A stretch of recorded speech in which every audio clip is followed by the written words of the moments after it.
Harden avoided directly answering any questions about his desire for a trade out of Houston during his media availability. Here's what he said. Right now, I'm just focused on being here. Today was good. Yesterday felt really good being out there. The first time since the bubble. I haven't really had an opportunity to do a lot of 5-on-5 work, but for my first time being out there, I think I felt pretty good. James, what was the point that you were trying to get across when you went to Atlanta and Vegas?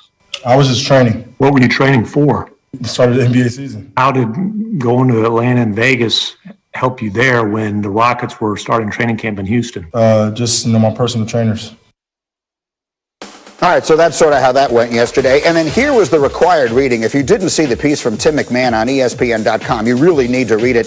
There's so much in here. I'll just read you little snippets. The James Harden era, which bridges 2 owners and now 4 head coaches, might best be summed up by a former staffer's 3 words, whatever James wants. There's another one in which a former assistant coach says we knew who the boss of the organization was.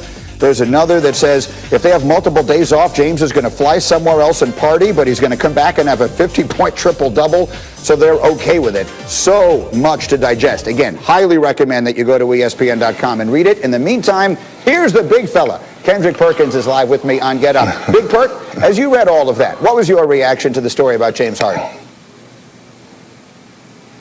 Well, it was absolutely true, Greeny. And here's the thing.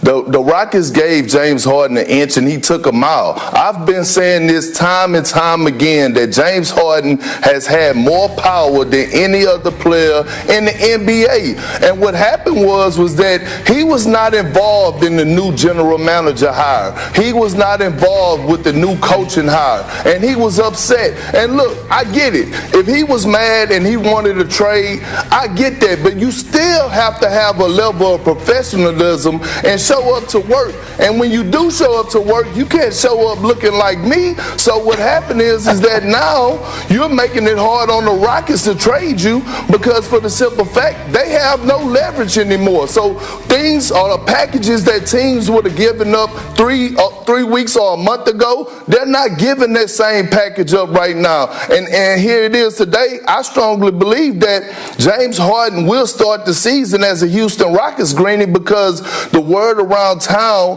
through front offices and GMs that are talking that have interest or may have had interest in James Harden is that they're saying that basically he's the new modern Dennis Rodman. They're not questioning his talent or skill set on the court, but they're questioning his winning. They're questioning his off-the-court mentality. So, right now, they're in a tough situation, and I just see James Harden stand put. Interesting. Staying put is one thing. The season starts next Tuesday. Do you believe one way or another the Rockets have to trade him, though? We know if the star wants out, the star generally gets out. Do you believe that one way or another they have to trade him reasonably soon? No, Green, they don't have to do a damn thing. James Harden is under contract for 2 years. He has 2 years left on his deal, so the Houston Rockets don't have to make a move and request James Harden wish, especially because the Houston Rockets want back so much. They want an MVP type player or something close to that with a lot of assets, and teams are not giving that up. So the Houston Rockets are going to stay put. James Harden is under contract for 2 more years.